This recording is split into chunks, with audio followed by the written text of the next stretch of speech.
सो hey everyone, myself Venika और आज हम स्टार्ट करने वाले हैं शेयर्स का कॉन्सेप्ट।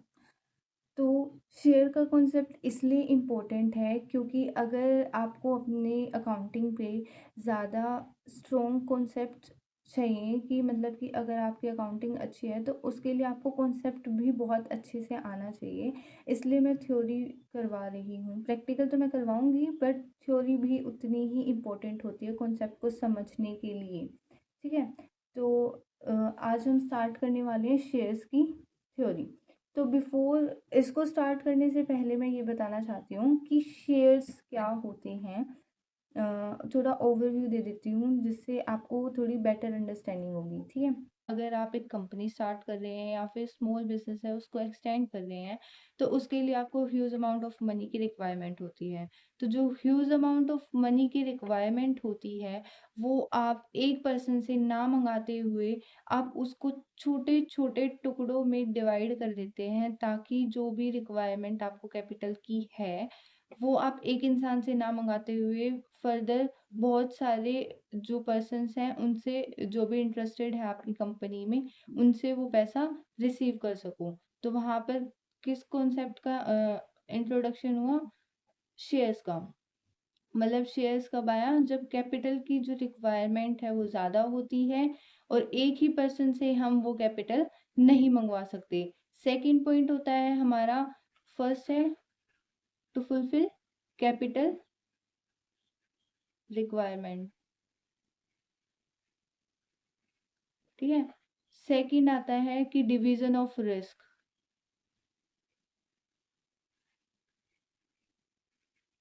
मतलब एक कंपनी है उसके अंदर प्रॉफिट्स होते हैं तो जिस इंसान ने पैसा लगाया है उसको ऑब्वियसली रिटर्न्स तो चाहिए ना, क्योंकि अगर उसने इन्वेस्टमेंट की है तो उसको रिटर्न्स भी साथ में चाहिए। तो रिटर्न्स उसको ज़्यादा मिलेंगे, अगर प्रॉफिट हो रहा है तो रिटर्न भी ज़्यादा मिल रहे हैं। यहाँ पर अगर एक ही पर्सन करेगा तो उसका जो रिस्क होगा वो बहुत ज़्यादा हो जाएगा। ठीक है। अगर एक पर्सन पैसे लगाएगा तो अगर उसके पैसे डूब गए मतलब लॉस हो रहा है तो वो वहाँ पे उसको वो सारा अमाउंट खुद ही बियर करना पड़ेगा, तो वहाँ पर रिस्क ज़्यादा है।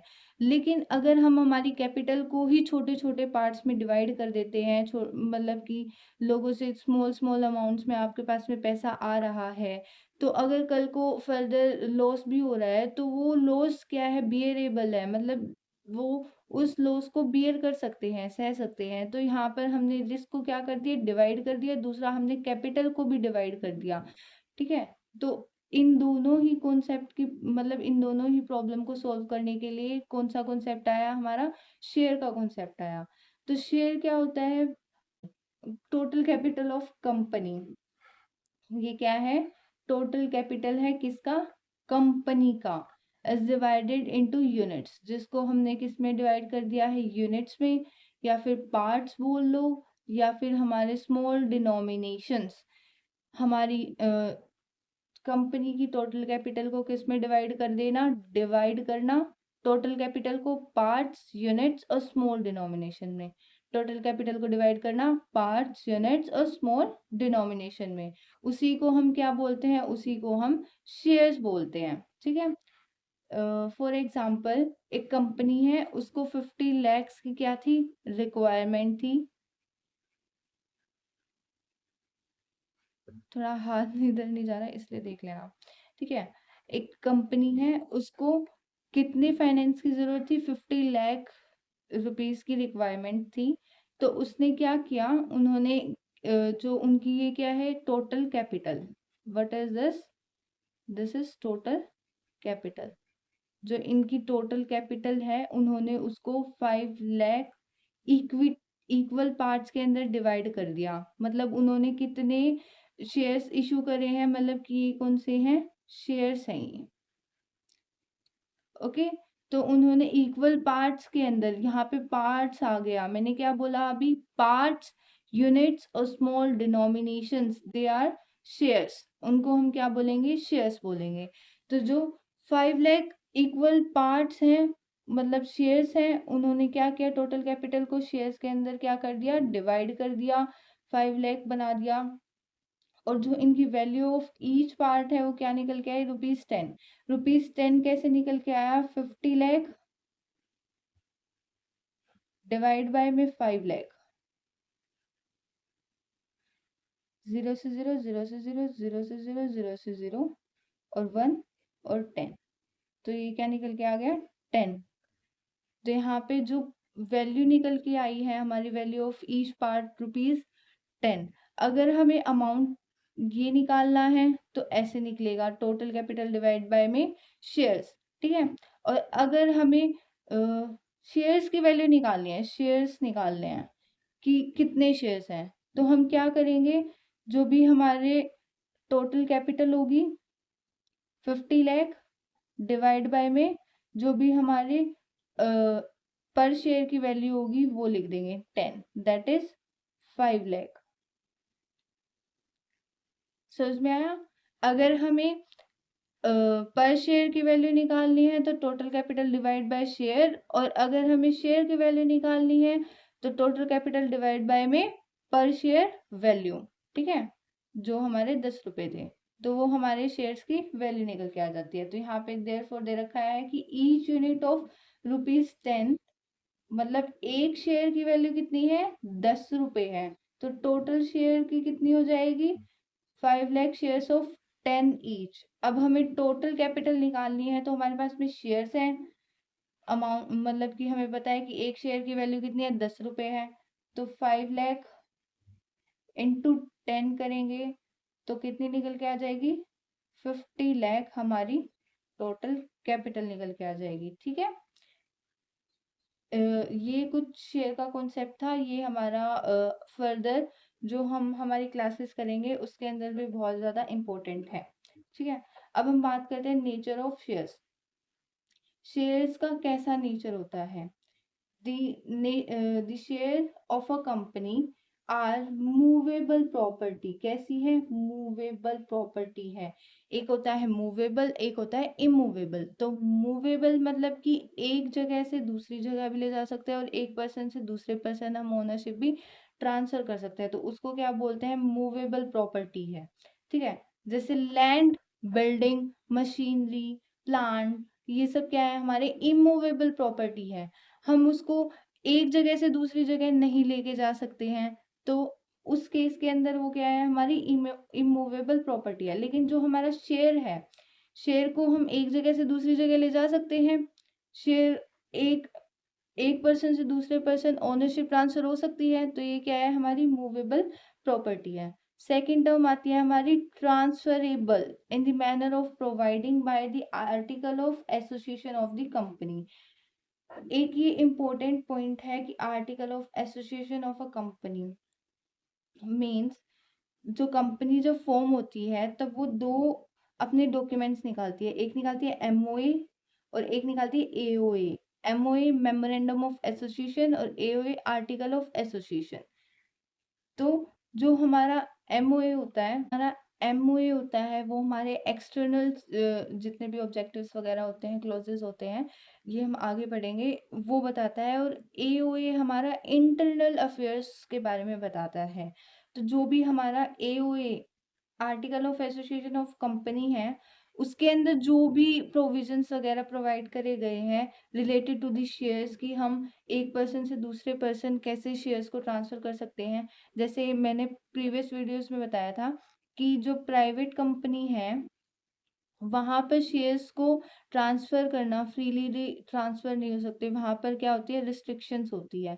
और जो पब्लिक कंपनी होती है वहां पर हम अपने शेयर्स को इजीली ट्रांसफर कर सकते हैं, स्टॉक मार्केट के अंदर इजीली बाय और सेल कर सकते हैं। तो शेयर क्या है, फर्स्ट मूवेबल प्रॉपर्टी है, सेकंड ट्रांसफरेबल इन नेचर है, ठीक है। फिर हमारा नेक्स्ट पॉइंट आता है कि share of a company are treated as goods. हम उसको कैसे ट्रीट करते हैं, as an goods under the sales of goods act. अब हम इसको गुड्स की तरह क्यों ट्रीट करते हैं, क्योंकि हम इसको बाय भी कर सकते हैं, सेल भी कर सकते हैं, इसलिए हम इसको गुड्स की तरह ट्रीट करते हैं, ठीक है। तो नेक्स्ट पॉइंट हमारा आता है, these can be bought, sold, hypothecated and bequeathed। हाइपोथेकेटेड क्या बताता है? हाइपोथेकेटेड का मतलब होता है कि फॉर एग्जांपल आप अगर होम लोन लेने के लिए जा रहे हो, तो जब आप होम लोन लेते हो, तो उसके बदले में आपको एक सिक्योरिटी देनी पड़ती है। जब आपको वो सिक्योरिटी देनी पड़ती है अगेंस्ट दी जो लोन आपने लिया है उसके अगेंस्ट में आपको सिक्योरिटी देनी पड़ती है। तो ऐसे ही शेयर्स के केसेस में क्या होता है, अगर आपको फाइनेंस की ज़रूरत है, अगर आपको पैसे की ज़रूरत है, तो आप क्या करेंगे, आप शेयर्स को वहाँ पे एज एन सिक्योरिटी बैंक के अंदर जमा करवा सकते हैं और उसके बदले में आप फाइनेंस को ले सकते हैं। तो उस ही चीज़ को क्या बोला जाता है? हाइपोथेकेटेड बोला जाता है। फिर बोलते हैं बिक्विडेड। ये क्या होता है? इसके अंदर होता है जब किसी शेयर होल्डर की डेथ हो जाती है, यहाँ पर हम क्या कर सकते हैं, शेयर्स को एज एन सिक्योरिटी प्लेज कर सकते हैं। Use share as an security. और यहाँ पर क्या होता है, जब किसी शेयर होल्डर की डेथ हो जाती है, death of a share holder,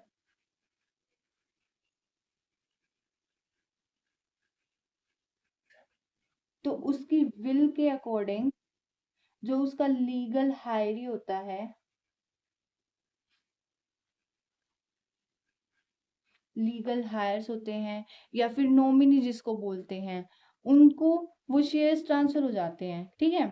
बिक्विडेट का मतलब क्या होता है कि जब एक शेयर होल्डर उसकी डेथ हो जाती है, तो जो उसके विल होता है, जो उसके विल के अंदर जिसका नेम लिखा होता है, नेम किसका लिखा होता है, उसके लीगल हायरी का या फिर नॉमिनी का लिखा होता है, तो उसकी डेथ के बाद में जो उसके शेयर्स होते हैं वो उसके लीगल हायरी को ट्रांसफर हो जाते हैं। ठीक है।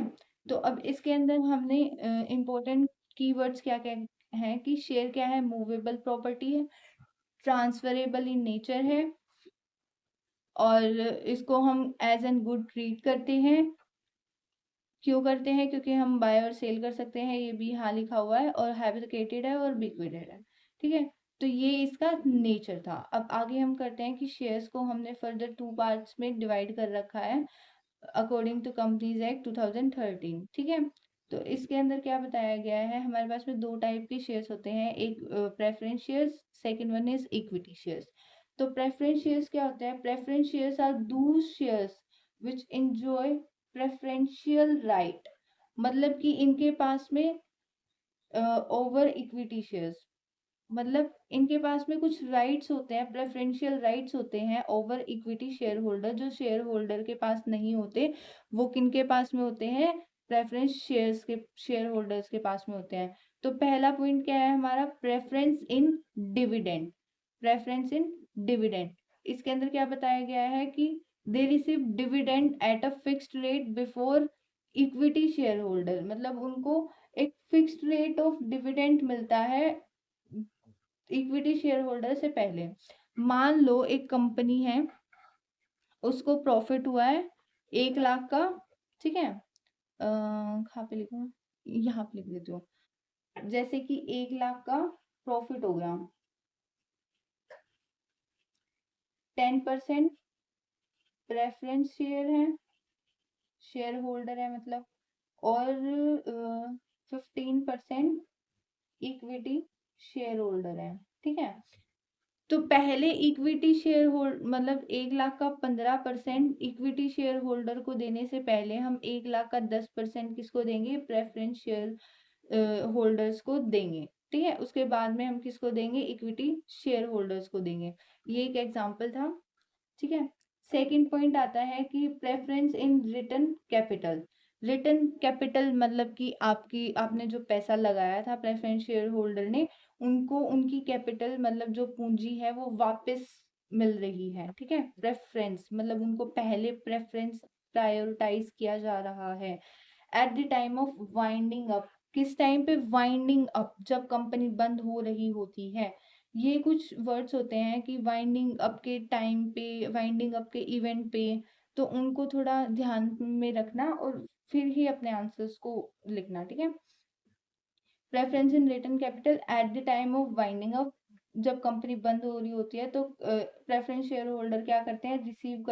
Receive back their capital before equity share holders. मतलब कि यहाँ पे जैसे डिविडेंड पहले मिल रहा था इक्विटी शेयर होल्डर से पहले, ऐसे ही उनको इक्विटी शेयर होल्डर से पहले उनकी कैपिटल मिल रही है। ठीक है, 2 पॉइंट्स हैं, प्रेफरेंशियल राइट 2 हैं। कौन कौन से? एक तो उनको डिविडेंड पहले मिलता है इक्विटी शेयर होल्डर से, दूसरा उनको कैपिटल भी पहले मिलता है इक्विटी शेयर होल्डर से, लेकिन कब? At the time of winding up, जब कंपनी बंद हो रही होती है। एडिशनल राइट क्या है इसमें? Right to participate in surplus profit. अब मैंने बताया कि 1 लाख था, 1 लाख का 10% कितना हो जाएगा? 10,000। तो यहाँ पे हमने 10,000 दे दिए। ठीक है, 15,000 इनको मिल गए, 10,000 यहाँ पे दे दिए। 1 लाख का 10% 10,000 और 1 लाख का 15% 15,000। ठीक है, तो ये देने के बाद में भी हमारे पास में जो सरप्लस बचा है उसमें भी प्रेफरेंस शेयर होल्डर्स पार्टिसिपेट कर सकते हैं। ठीक है, मतलब जो रिमेनिंग बच गया, कितना हो गया? 25, मतलब कि 75,000 अभी भी रिमेनिंग है। तो वो इस 75,000 में भी अब पार्टिसिपेट कर सकते हैं, उनको उसमें भी हिस्सा मिल सकता है। तो यही होता है right to participate in surplus profit. Right to receive premium on redemption. Redemption का मतलब होता है कि रीपे करना या फिर रीपेमेंट ऑफ देयर कैपिटल। अब एक कंपनी है, उसने प्रेफरेंस शेयर्स तो मतलब कि इशू करे, शेयर होल्डर्स ने रिसीव मतलब कि पेमेंट्स वगैरह कर दी, उनको डिविडेंड्स वगैरह भी मिल रहा है। लेकिन यहाँ पर क्या होता है, जो प्रेफरेंस शेयर्स होते हैं ये सर्टेन पीरियड्स के लिए होते हैं। ठीक है, 10 साल, 7 साल, 20 साल से ज्यादा नहीं होता। 10 साल हो गया, 7 साल हो गया, या 15 साल हो गए। प्रेफरेंस शेयर्स होते हैं, जब हम उनको इशू कर रहे होते हैं, अलॉट कर रहे होते हैं उनके शेयर्स, तो उन्हीं के जो भी उनको सर्टिफिकेट मिलता है उसी के अंदर लिखा होता है कि उनको कब रिडीम होने वाले हैं, उनके पैसे कब उनको रीपे होने वाले हैं। तो इसके अंदर जब उनको रिडीम हो रहे होते हैं तो इसके अंदर प्रीमियम है। प्रीमियम मतलब कुछ एक्स्ट्रा पैसा मिल रहा होगा। ठीक है, अब जो 15 लाख रुपए उन्होंने लगाए हैं, अब वो 15 लाख की बजाय उस पे इनको प्रीमियम मतलब कुछ एड ऑन होके पैसा मिलेगा। 15 की बजाय उनको मिल रहे हैं 15,50,000 रुपए। ठीक है, तो जब उनकी रीपेमेंट हो रही है तो उनकी रीपेमेंट किस पे हो रही है? प्रीमियम पे हो रही है। ठीक है, तो उनके पास में ये भी एक राइट होता है, right to convert share into equity share depending upon the term of issue. हम इनको इक्विटी शेयर्स के अंदर भी कन्वर्ट करवा सकते हैं at a certain period of time. कुछ टाइम पीरियड होता है, उसके बाद में हम इनको इक्विटी शेयर्स के अंदर भी कन्वर्ट करवा सकते हैं। तो प्रेफरेंस शेयर्स कौन से शेयर्स होते हैं? जिनके पास में प्रेफरेंशियल राइट होता है ओवर इक्विटी शेयर्स। और वो प्रेफरेंशियल राइट्स कौन कौन से होते हैं, क्या क्या आता है कि उनको डिविडेंड पहले मिलता है, वाइंडिंग अप के टाइम पे जो कैपिटल होती है वो इक्विटी शेयर होल्डर से पहले मिलती है। फिर कुछ एडिशनल राइट होता है कि वो सरप्लस के अंदर भी पार्टिसिपेट कर सकते हैं, और जब उनके पैसे रीपे किए जाते हैं सर्टेन पीरियड के टाइम के बाद में, तो उनको वो प्रीमियम पे भी मिल सकते हैं, वो भी राइट उनके पास में होता है। और वो कुछ सर्टेन पीरियड ऑफ टाइम के बाद में अपने शेयर्स को इक्विटी शेयर्स के अंदर भी कन्वर्ट करवा सकते हैं। तो ये कॉन्सेप्ट था हमारा प्रेफरेंस शेयर्स का। अब हम लोग बात करते हैं हमारे इक्विटी शेयर्स की। तो इक्विटी शेयर्स जो होते हैं वो रिसीव करते हैं dividend only after preference share holder have been paid. अभी हमने पढ़ा कि प्रेफरेंस शेयर्स क्या होते हैं, इनको इक्विटी शेयर होल्डर से पहले प्रायोरिटी दी जाती है, उनको पहले चीजें मिलती हैं। इक्विटी शेयर होल्डर में यही चीज सेम चीज लिख रखी है कि यहाँ पर बाद में प्रेफरेंस शेयर होल्डर की पेमेंट्स वगैरह होती हैं, उसके बाद में ही उनको डिविडेंड मिलता है। ठीक है, इनको हम ऑर्डिनरी और कॉमन शेयर्स भी बोलते हैं। Equity share holders are the real owner of the company. ये एक की वर्ड है कि जो इक्विटी शेयर होल्डर होते हैं वो क्या होते हैं? रियल ओनर होते हैं। ठीक है, they are the real owner of the company.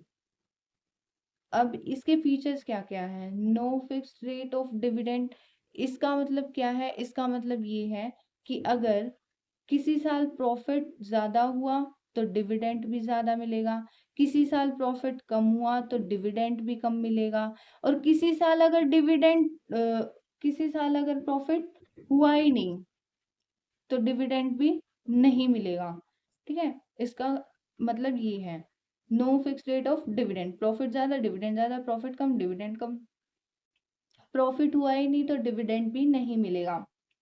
फिर रेजिडुअल क्लेम ऑन इनकम, इसके अंदर क्या बताया है, पहले हम सारे एक्सपेंसेस पे करेंगे, उसके बाद में टैक्स पे करेंगे, टैक्स पे करने के बाद में प्रेफरेंशियल जो हमारे शेयर होल्डर है, प्रेफरेंस शेयर होल्डर है, उनका डिविडेंड पे करेंगे, उसके बाद में जो पैसा बचेगा वो हम एज एन डिविडेंड किसको देंगे, इक्विटी शेयर होल्डर्स को देंगे। तो इसके अंदर क्या है, हम लोग एक्सपेंसेस देंगे, टैक्स को पे करेंगे, प्रेफरेंस शेयर होल्डर्स को डिविडेंड देंगे, उसके बाद में पैसा बचेगा तो हम इक्विटी शेयर होल्डर्स को डिविडेंड देंगे। तो ये 2 पॉइंट हो गए। फिर रेजिडुअल क्लेम ऑन एसेट्स, ये at the time of winding up, जब कंपनी बंद हो रही होती है तब क्या करते हैं, पहले सारी लायबिलिटीज पे करेंगे, उसके बाद में जो भी प्रेफरेंस शेयर होल्डर है उनकी कैपिटल को रीपे करेंगे, रिडीम करेंगे, उसके बाद में जो पैसा बचेगा वो हम शेयर होल्डर को देंगे। ठीक है, उनकी कैपिटल को रीपे करेंगे। तो ये क्या होगा, रेजिडुअल क्लेम ऑन एसेट। फिर होता है वोटिंग राइट, इनके पास में क्या होता है, वोटिंग राइट होता है, ये मैनेजमेंट को कंट्रोल कर सकते हैं, ये पॉलिसीज बना सकते हैं, पॉलिसीज को फॉर्म कर सकते हैं कंपनी के को। ठीक है, अगला आता है हाई रिस्क हाई रिटर्न। अब यहाँ पे तो हमने देखा ही था कि प्रॉफिट हो रहा है तो मिल जाएगा, नहीं हो रहा तो नहीं मिलेगा। तो यहाँ पे इनका रिस्क भी बहुत ज्यादा होता है और रिटर्न भी ज्यादा होता है। अब जितना ज्यादा पैसा लगाएंगे क्या पता प्रॉफिट ज्यादा हो जाए तो उनको पैसा भी तो ज्यादा ही मिलेगा, प्रॉफिट ज्यादा हुआ तो इनको ज्यादा ही रिटर्न मिलेगा। और हाई रिस्क क्यों बोला है, अगर लॉस भी ज्यादा हो गया ना तो उनको बियर भी ज्यादा ही करना पड़ेगा। तो high risk high return, bear maximum risk but enjoy high profit. अब इस पॉइंट का क्या मतलब है, जैसे हमने प्रीवियस वीडियोस के अंदर पढ़ा कि कंपनीज किस किस टाइप की होती है, अनलिमिटेड होती है, लिमिटेड बाय गारंटी होती है, लिमिटेड बाय शेयर्स होती है। तो मोस्टली कॉमन तो हम लोग यहाँ पर लिमिटेड बाय शेयर्स वाले लेके चलते हैं। तो कंपनी लिमिटेड बाय शेयर, क्योंकि वो शेयर इशू अलॉट कर रही है ना, तो कंपनी लिमिटेड बाय शेयर्स, इसके अंदर जो अनपेड अमाउंट होती है वहाँ शेयर होल्डर की उतनी ही लाइबिलिटी होती है, उतनी ही ऑब्लिगेशन होती है कि वो उससे ज्यादा पैसा पे नहीं कर सकता। तो यहाँ पर क्या होता है, यहाँ पर जो उनकी लाइबिलिटी होती है, जो उनका रिस्क होता है वो क्या हो जाता है, मैक्सिमम होता है, कितना, जितनी उनकी अनपेड अमाउंट होती है इतना। तो इसलिए वो इंजॉय करते हैं हाई प्रॉफिट को, रिस्क को मिनिमाइज भी कर लेते हैं, एक तरीके से कह सकते हैं। ठीक है, तो ये हो गया high risk high return, bear maximum risk but enjoy high profit. फिर आता है परमानेंट कैपिटल।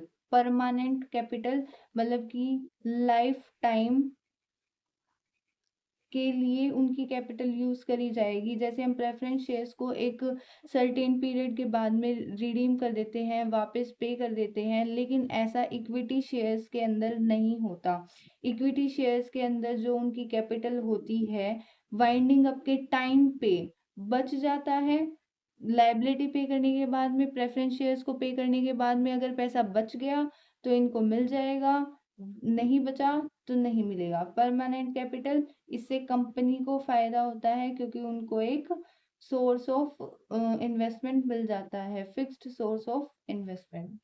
ठीक है, तो ये हमारा शेयर्स का कॉन्सेप्ट था कि शेयर किसको बोलते हैं, शेयर का एग्जांपल, शेयर के नेचर, और शेयर दो टाइप के होते हैं, प्रेफरेंस शेयर्स और इक्विटी शेयर्स।